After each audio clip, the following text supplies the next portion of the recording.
Welcome to Bible Reading with Robbie, where we explore the Bible one passage at a time. I'm Robbie, and I'm excited to journey through Scripture with you. Joshua chapter 6. Now the gates of Jericho were tightly shut because the people were afraid of the Israelites. No one was allowed to go out or in, but the Lord said to Joshua, I have given you Jericho, its king, and all its strong warriors. You and your fighting men should march around the town once a day for 6 days. 7 priests will walk ahead of the ark, each carrying a ram's horn. On the 7th day, you are to march around the town 7 times with the priests blowing the horns. When you hear the priests give one long blast on the ram's horns, have all the people shout as loud as they can. Then the walls of the town will collapse and the people can charge straight into the town. So Joshua called together the priests and said, Take up the ark of the Lord's covenant and assign 7 priests to walk in front of it, each carrying a ram's horn. Then he gave orders to the people, March around the town, and the armed men will lead the way in front of the ark of the Lord.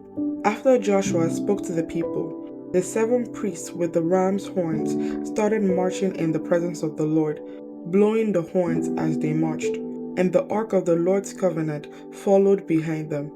Some of the armed men marched in front of the priests with the horns, and some behind the ark, with the priests continually blowing the horns. Do not shout, do not even talk, Joshua commanded. Not a single word from any of you until I tell you to shout. Then shout. So the ark of the Lord was carried around the town once that day, and then everyone returned to spend the night in the camp. Joshua got up early the next morning, and the priests again carried the ark of the Lord. The 7 priests with the ram's horns marched in front of the ark of the Lord, blowing their horns. Again, the armed men marched both in front of the priests with the horns and behind the ark of the Lord. All this time, the priests were blowing their horns. On the 2nd day, they again marched around the town once and returned to the camp. They followed this pattern for 6 days. On the 7th day, the Israelites got up at dawn and marched around the town as they had done before, but this time they went around the town 7 times. The 7th time around, as the priests sounded the long blast on their horns, Joshua commanded the people, Shout, for the Lord has given you the town. Jericho and everything in it must be completely destroyed as an offering to the Lord. Only Rahab the prostitute and the others in her house will be spared, for she protected our spies. Do not take any of the things set apart from destruction, or you yourselves will be completely destroyed, and you will bring trouble on the camp of Israel. Everything made from silver, gold, bronze, or iron is sacred to the Lord and must be brought into his treasury. When the people heard the sound of the ram's horns, they shouted as loud as they could. Suddenly, the walls of Jericho collapsed, and the Israelites charged straight into the town and captured it. They completely destroyed everything in it with their swords, men and women, young and old, cattle, sheep, goats, and donkeys. Meanwhile, Joshua said to the 2 spies, Keep your promise. Go to the prostitute's house and bring her out along with all her family. The men who had been spies went in and brought out Rahab, her father, mother, brothers, and all the other relatives who were with her. They moved her whole family to a safe place near the camp of Israel. Then the Israelites burned the town and everything in it. Only the things made from silver, gold, bronze, or iron were kept for the treasury of the Lord's house. So Joshua spared Rahab the prostitute and her relatives who were with her in the house, because she had hidden the spies Joshua sent to Jericho. And she lives among the Israelites to this day. At that time, Joshua invoked this curse. May the curse of the Lord fall on anyone who tries to rebuild the town of Jericho. At the cost of his firstborn son, he will lay its foundation. At the cost of his youngest son, he will set up its gates. So the Lord was with Joshua, and his reputation spread throughout the land. Joshua chapter 7. But Israel violated the instructions about the things set apart for the Lord. A man named Achan had stolen some of these dedicated things. So the Lord was very angry with the Israelites. Achan was the son of Carmi, a descendant of Zimri, son of Zerah, of the tribe of Judah. Joshua sent some of his men from Jericho to spy out the town of Ai, east of Bethel, near Bethaven. When they returned, they told Joshua, "There is no need for all of us to go up there. It won't take more than 2,000 or 3,000 men to attack Ai. Since there are so few of them, don't make all our people struggle to go up there." So approximately 3,000 warriors were sent, but they were soundly defeated. The men of Ai chased the Israelites from the town gate as far as the quarries, and they killed about 36 who were retreating down the slope. The Israelites were paralyzed with fear at this turn of events, and their courage melted away.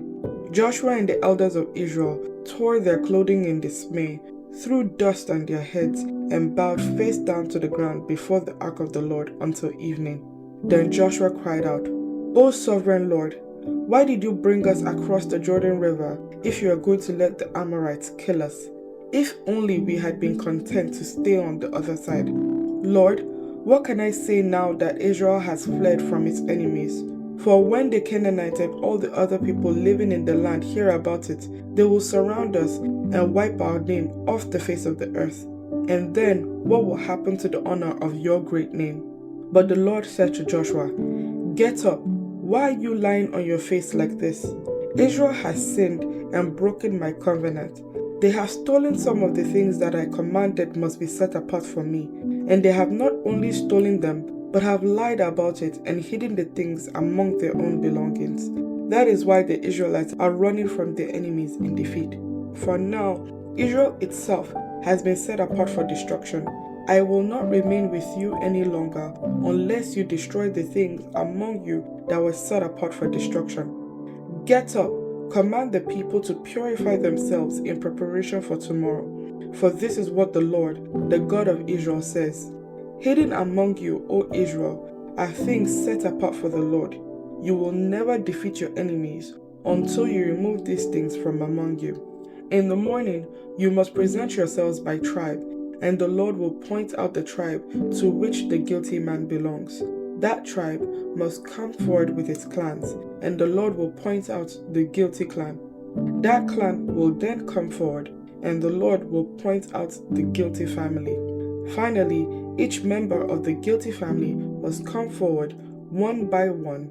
The one who has stolen what was set apart for destruction will himself be burned with fire, along with everything he has, for he has broken the covenant of the Lord and has done a horrible thing in Israel. Early the next morning, Joshua brought the tribes of Israel before the Lord. The tribe of Judah was singled out. Then the clans of Judah came forward, and the clan of Zerah was singled out. Then the families of Zerah came forward, and the family of Zimri was singled out. Every member of Zimri's family was brought forward, person by person, and Achan was singled out. Then Joshua said to Achan, "My son, give glory to the Lord, the God of Israel, by telling the truth. Make your confession and tell me what you have done. Don't hide it from me." Achan replied, "It is true. I have sinned against the Lord, the God of Israel. Among the plunder, I saw a beautiful robe from Babylon, 200 silver coins, and a bar of gold weighing more than a pound. I wanted them so much that I took them. They are hidden in the ground beneath my tent, with the silver buried deeper than the rest." So Joshua sent some men to make a search. They ran to the tent and found the stolen goods hidden there just as Achan had said, with the silver buried beneath the rest. They took the things from the tent and brought them to Joshua and all the Israelites. Then they laid them on the ground in the presence of the Lord. Then Joshua and all the Israelites took Achan, the silver, the robe, the bar of gold, his sons, daughters, cattle, donkeys, sheep, goats, tent, and everything he had, and they brought them to the valley of Achor. Then Joshua said to Achan, "Why have you brought trouble on us? The Lord will now bring trouble on you." And all the Israelites stoned Achan and his family and burned their bodies. They piled a great heap of stones over Achan, which remains to this day. That is why the place has been called the Valley of Trouble ever since. So the Lord was no longer angry. Joshua chapter 8. Then the Lord said to Joshua, "Do not be afraid or discouraged. Take all your fighting men and attack Ai, for I have given you the king of Ai, his people, his town, and his land. You will destroy them as you destroyed Jericho and its king. But this time you may take the plunder and the livestock for yourselves. Set an ambush behind the town." So Joshua and all the fighting men set out to attack Ai. Joshua chose 30,000 of his best warriors and sent them out at night with these orders: "Hide in ambush close behind the town and be ready for attack. When our main army attacks, the men of Ai will come out to fight as they did before, and we will run away from them. We will let them chase us until we have drawn them away from the town. For they will say, 'The Israelites are running away from us as they did before.' Then, while we are running from them, you will jump up from the ambush and take possession of the town, for the Lord your God will give it to you. Set the town on fire as the Lord has commanded. You have your orders." So they left and went to the place of ambush between Bethel and the west side of Ai. But Joshua remained among the people in the camp that night. Early the next morning, Joshua roused his men and started toward Ai, accompanied by the elders of Israel. All the fighting men who were with Joshua marched in front of the town and camped on the north side of Ai, with a valley between them and the town. That night, Joshua sent about 5,000 men to lie in ambush between Bethel and Ai on the west side of the town. So they stationed the main army north of the town and ambushed west of the town. Joshua himself spent that night in the valley. When the king of Ai saw the Israelites across the valley, he and all his men hurried out early in the morning and attacked the Israelites at a place overlooking the Jordan Valley. But he didn't realize there was an ambush behind the town. Joshua and the Israelite army fled toward the wilderness as though they were badly beaten. Then all the men in the town were called out to chase after them. In this way, they were lured away from the town. There was not a man left in Ai or Bethel who did not chase after the Israelites, and the town was left wide open. Then the Lord said to Joshua, "Point the spear in your hand toward Ai, for I will hand the town over to you." Joshua did as he was commanded. As soon as Joshua gave this signal, all the men in ambush jumped up from their position and poured into the town. They quickly captured it and set it on fire. When the men of Ai looked behind them, smoke from the town was filling the sky, and they had nowhere to go. For the Israelites who had fled in the direction of the wilderness now turned on their pursuers. When Joshua and all the other Israelites saw that the ambush had succeeded and that smoke was rising from the town, they turned and attacked the men of Ai. Meanwhile, the Israelites who were inside the town came out and attacked the enemy from their rear. So the men of Ai were caught in the middle, with Israelite fighters on both sides. Israel attacked them, and not a single person survived or escaped. Only the king of Ai was taken alive and brought to Joshua. When the Israelite army finished chasing and killing all the men of Ai in the open fields, they went back and finished off everyone inside. So the entire population of Ai, including men and women, was wiped out that day, 12,000 in all. For Joshua kept holding out his spear until everyone who had lived in Ai was completely destroyed. Only the livestock and the treasures of the town were not destroyed, for the Israelites kept these as plunder for themselves, as the Lord had commanded Joshua. So Joshua burned down the town of Ai, and it became a permanent mound of ruins, desolate to this very day. Joshua impaled the king of Ai on a sharpened pole and left him there until evening. At sunset, the Israelites took down the body as Joshua commanded and threw it in front of the town gates. They piled a great heap of stones over him that can still be seen today. Then Joshua built an altar to the Lord, the God of Israel, on Mount Ebal. He followed the commands that Moses, the Lord's servant, had written in the book of instruction. "Make me an altar from stones that are uncut and have not been shaped with iron tools." Then on the altar, They presented burnt offerings and peace offerings to the Lord. And as the Israelites watched, Joshua copied onto the stones of the altar the instructions Moses had given them.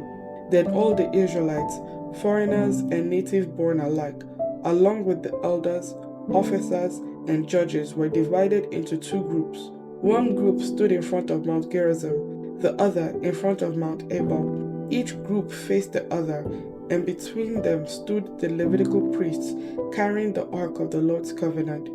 This was all done according to the commands that Moses, the servant of the Lord, had previously given for blessing the people of Israel.